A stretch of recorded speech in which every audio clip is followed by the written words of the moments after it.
Covid ने हमें ये एहसास करा दिया कि प्रकृति है तो जीवन है, और इसी को लेकर सरकार द्वारा भी ये प्रयास किए जा रहे हैं कि जो अब नई इमारतें बन रही हैं वो ग्रीन बिल्डिंग्स बने, ताकि लोग प्रकृति को नज़दीक से महसूस कर सकें और सेहतमंद रहें। और अब सरकार की इस सकारात्मक सोच को the Indian institute of architects द्वारा जो है सार्थक करने का प्रयास किया जा रहा है। आज फरीदाबाद चैप्टर द्वारा एक ऐसा आयोजन किया गया है जिसमें सैकड़ों की संख्या में आर्किटेक्ट्स आए हैं, और वे इस बात को लेकर प्रोत्साहन लेकर यहाँ से जाएंगे कि आखिर कैसे लोगों के जो आशियाने हैं वो प्रकृति के नज़दीक रहें और उन्हें उस घर में ही प्रकृति का एहसास हो। मेरे साथ फरीदाबाद के तमाम और हरियाणा से आए हुए तमाम जो है प्रसिद्ध आर्किटेक्ट्स मौजूद हैं यहाँ पर। सबसे पहले गौतम जी, कैसे देखते हैं इस आयोजन का मुख्य मकसद ये है कि ग्रीन बिल्डिंग्स पर जोर दिया जाए, तो किस तरह से आप ये प्रोत्साहित कर रहे हैं? देखिए, जो ग्रीन बिल्डिंग कह लीजिए आप, ये सबका मकसद एक ही है, हमारी मदर नेचर को बचाना। जैसा हम सभी लोग जानते हैं कि जितनी डेवलपमेंट्स बढ़ती चली जा रही हैं, जितनी तेज़ी से शहरीकरण हो रहा है, उसकी वजह से हमारे आसपास जितनी ग्रीनरी होती थी, जितनी हरियाली होती थी, वो सब बिल्डिंगों की शेप में उनका अर्बनाइजेशन होता चला जा रहा है। तो एज एन आर्किटेक्ट हम लोगों का ये दायित्व है, क्योंकि हम इस पेशे से डायरेक्ट जुड़े हुए हैं जो डेवलपमेंट है जी। तो हमारी फरीदाबाद चैप्टर के एसोसिएशन ने ये इनिशिएटिव लिया कि हमारे प्रधानमंत्री जी, हमारे मुख्यमंत्री जी ने जो एक हरित क्रांति लाना चाह रहे हैं ताकि हमारे जलवायु को, हमारे वायुमंडल को हम सुरक्षित रख सकें, तो हमारी संस्था ने ये निर्णय लिया कि क्यों ना हम अपने सारे भाई बहनों को जागरूक करें, हमारे प्रोफेशनल भाई बहनों को, और इस जागरूकता अभियान के तहत हम उन्हें एजुकेट करें कि हम ऐसा क्या करें जिससे कि हम इस पर्यावरण की रक्षा कर सकें और अपने प्रोजेक्ट्स को खूबसूरती से बनाने के साथ साथ हम उन्हें एनवायरनमेंट फ्रेंडली बनाएं। जी सर, क्या ऐसा इसमें खास होने वाला है? मतलब कुछ अलग से डिज़ाइन होता है, किन चीज़ों पर फोकस किया जाता है? देखिए, डिज़ाइन कभी भी खास नहीं होता है, सिर्फ इसका एक ही मकसद है कि हम अपने जो भी प्रोजेक्ट्स डिज़ाइन कर रहे हैं या जो भी बिल्डिंग्स हम बना रहे हैं वो बिल्डिंग्स सेल्फ सस्टेनेबल बिल्डिंग हो, मतलब उसमें एनर्जी रिसोर्सेज का कम से कम इस्तेमाल हो। जैसे पहले कहते थे कि शुद्ध हवा और रोशनी ये हर बिल्डिंग में आनी चाहिए, पर धीरे धीरे वक्त के साथ साथ हम लोग एयर कंडीशनर्स के और इन सबके इतने आदी हो चुके हैं कि हम लोग अंदर ही रहना चाहते हैं, अपने प्रकृति का बिल्कुल एंजॉयमेंट नहीं करना चाहते हैं। तो अब एज एन आर्किटेक्ट हमारा जो फोकस है प्रोजेक्ट की डिज़ाइनिंग में, चाहे वो छोटा घर हो चाहे हाई राइज बिल्डिंग्स हो, उसमें कैसे हम रेन वाटर हार्वेस्टिंग करें ताकि जो बारिश का पानी आ रहा है उसको संचित करके उसको दोबारा से अपने बिल्डिंग में यूज़ करें। जो टॉयलेट से हमारा वेस्ट निकलता है उसके लिए हम एसटीपी प्लांट्स बनाएं ताकि एसटीपी में जो हमारा वेस्ट इकट्ठा होता है उसी पानी को रिसाइकिल करके हम दोबारा अपने हार्वेस्टिंग में यूज़ कर सकते हैं, हॉर्टिकल्चर में यूज़ कर सकते हैं। यानी सीधे तौर पर पर्यावरण संरक्षण भी उससे जुड़ा हुआ है। बिल्कुल, यही है सबसे अहम मुद्दा है कि हम हमारे रिसोर्सेज को कैसे मिनिमाइज करें ताकि हमारी बिल्डिंग्स कम एनर्जी रिसोर्सेज है। इसलिए सोलर एनर्जी की तरफ जा रहे हैं हम लोग। आज के डेट में काफ़ी सरकार बढ़ावा दे रही है हर क्षेत्र में, कृषि के क्षेत्र में भी और हमारे बिल्डिंग्स के क्षेत्र में भी।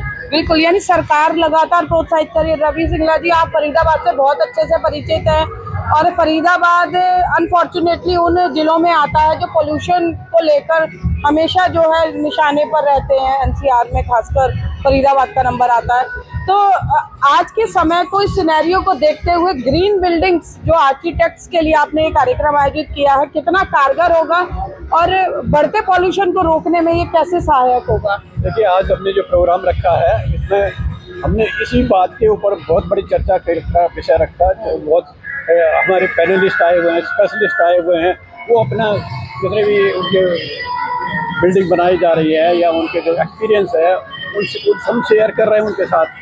उसके साथ अब ये कोई ना कोई ऐसा यहाँ से लेके जाए भी है, हमने वहाँ पे ये चीज़ें सीखी है, हमें आगे ये करना है। हम इस वजह से हमने ये आयोजन किया है। पूरे हरियाणा के आर्किटेक्ट यहाँ पे आए हुए हैं, लगभग 350 आर्किटेक्ट इकट्ठे हुए हैं। हम आपस में एक दूसरे को जब तक शेयर नहीं करेंगे तब तक हम कैसे हमें पता चलेगा? जो नए नए आर्किटेक्ट हैं उनको तो कुछ पता भी नहीं है। दूसरे आपने कहा ये कि हमें सफाई का व्यवस्था, पॉल्यूशन को लेकर। सफाई व्यवस्था की वजह से पॉल्यूशन ज्यादा हो रहा है। ये देखो, फरीदाबाद एक इंडस्ट्रियल सिटी है, इसमें सरकार अभी काफी कोशिश कर रही है भाई ये यहाँ का पॉल्यूशन कम से कम हो।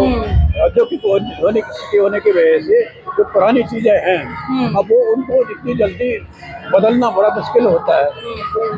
धीरे धीरे प्रयास हो रहा है कि अब उसको कम किया जाए और जल्दी ही सफाई की व्यवस्था शुरू की। सरकार ने कोई ऐसे कई कार्य शुरू किया है जिससे ये पॉल्यूशन कंट्रोल हो रहा है। सर, इसमें लगता है कि अगर हम कॉस्ट की बात करें, लोगों को लगता है कि कुछ अलग बनाएंगे तो शायद कॉस्ट बहुत ज्यादा होगी, ऐसा कुछ है क्या? बिल्कुल ऐसा है। अभी हम यही शेयर कर रहे थे, इसी बात चल रही थी, तो वो कह रहे थे भैया जब हम प्लान डिजाइन करते हैं किसी उसका, कोई क्लाइंट का, वो क्लाइंट कहता है इसमें तो पैसे ज़्यादा लगेंगे, तो वो उन्होंने ये समझाई बात कि आज हमारे पास 10 रुपये का आप जो इन्वेस्टमेंट कर रहे हैं ये आपको अगले साल में या 2 साल में उसकी भरपाई हो जाएगी और उसके बाद आपको उसका बेनिफिट मिलेगा और ज़्यादा। तो ये सारी चीज़ें डिस्कशन में आई है। हमने मेन जो है हमारा जो मोटो है, प्रकृति के नज़दीक जहाँ जितने हम पहुँचेंगे, प्रकृति के जो बनाए हुए नियम है उनके साथ चलेंगे तो हम सारी चीज, हमारी जलवायु भी ठीक होगा, हमारी पर्यावरण भी ठीक होगा, हमारी ग्रीन जितनी डेवलप होगी उतना बढ़िया। सरकार की नीति भी सार्थक नजर आएगी। बहुत सार्थक है इस मामले में। जी, क्या शुभ नाम सर आपका? सतीश सिंगला, हिसार से। सर, जैसे कोरोना के बाद इंडोर प्लांट्स की इंटीरियर डिजाइनर्स जो थे वो इंडोर प्लांट्स की रिक्वायरमेंट, वो कह रहे थे कि ऑक्सीजन प्लांट्स की रिक्वायरमेंट एकदम से बढ़ गई थी, तो क्या अनुभव है, क्या लोगों से कहना मैं चाहेंगे? आपको पहले तो ये बताना चाह रहा हूँ, आम पब्लिक को यही मालूम नहीं कि आर्किटेक्ट की हिंदी संस्कृत क्या है। शायद आपको मालूम हो, जी नहीं होगा। हिंदी संस्कृत जो है आर्किटेक्ट की वो है वास्तुविद। हाँ, वास्तु विशेषज्ञ, वास्तुविद। और वास्तुविद का मतलब है ये 5 एलिमेंट से चलता है। जी, 5 एलिमेंट जिसमें हमारा एयर एंड जो है सन बड़े इम्पोर्टेंट है, पर हम उस चीज को मॉडर्नाइजेशन के चक्कर में वो छोड़ गए थे। जब छोड़ गए तो उसका असर हमने कोविड में देखा। 2019 में जो मैं देख रहा हूँ कि बॉम्बे में, सिंगापुर में और में जो बंद वो थे फ्लैट्स, उनको सांस लेने में भी मुश्किल हो रही है। यानी सर ये कह सकते हैं कि केवल अस्पताल में सेहत नहीं मिलती है, घर में भी सेहत मिल मैं सकती आपको है। उसी पे आना चाह रहा हूँ।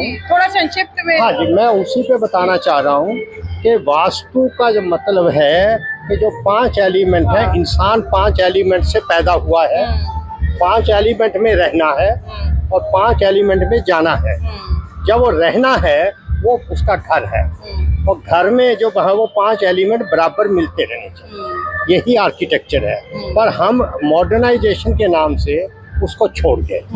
और जब तो आपको एक और बताना चाह रहा हूँ कि हमारे जो आर्किटेक्ट्स हैं, हमने अगर नेचर में, मुझे पहाड़ में या नाले नदी कोई चल रहा है उसके बीच में भी होकर मैं घर बनाता हूँ, तो ताकि मैं नेचर में रह सकूँ। अगर आप देखेंगे तो अगर किसी समय हिसार आओगे तो मैं आपको दिखाऊंगा कि मेरे अपने ही घर में मैं नेचर को कैसे प्ले किया। तो जो जरूरत इच्छा शक्ति की है, इच्छा शक्ति की है, और मॉडर्न नाम के नाम से हमने सारा घर एयर कंडीशन कर लिया, सारी खिड़कियां बंद कर ली, और जो है हमने ये सोच लिया कि एसी में कंफर्ट है, जबकि अगर मैं देखता हूँ जब एयर कूलिंग करता हूँ, एयर कूलिंग एयर कंडीशनिंग से मच बेटर है, मेरा शरीर तभी बचेगा। तो मैं ये महसूस करता हूँ कि जो हमारे नेचुरल एलिमेंट हैं उनको हमने कैसे अपने हाउस बिल्डिंग में संभाल के रखें, दैट इज वेरी इम्पोर्टेंट। बिल्कुल। और देखिए, भारतीय संस्कृति और भारतीय परंपराएं ये हमेशा जताती रही हैं, बताती रही हैं, और ये उल्लेख भी है इतिहास में कि जो प्रमुख तत्व हैं, जो 5 एलिमेंट्स कहे जाते हैं, वो कैसे ज़रूरी हैं एक मानव के लिए, उसके स्वस्थ जीवन के लिए। और अब यही प्रयास द इंस्टीट्यूट ऑफ आर्किटेक्ट्स के फरीदाबाद चैप्टर द्वारा आज फरीदाबाद में किया गया है कि अब प्रकृति से जुड़ने का अपने आशियाने में ही मौका कैसे दिया जा सकता है, ये यहाँ पर आज एक तरह का प्रशिक्षण हम कह सकते हैं कि ये दिया जा रहा है, प्रोत्साहन दिया जा रहा है, ताकि प्रकृति से दूर रहकर भी लोग जो है अपने घरों में ही प्रकृति के नजदीक रह सके। कैमरा पर्सन शिवम के साथ फरीदाबाद से पूजा शर्मा, पंजाब केसरी टीवी। हमसे जुड़े रहने के लिए हमारे YouTube चैनल को सब्सक्राइब करें और नई वीडियो की नोटिफिकेशन के लिए बेल आइकॉन को दबाएं। अगर आप ये वीडियो Facebook पर देख रहे हैं तो लाइक जरूर करें और ज्यादा से ज्यादा शेयर करें। धन्यवाद।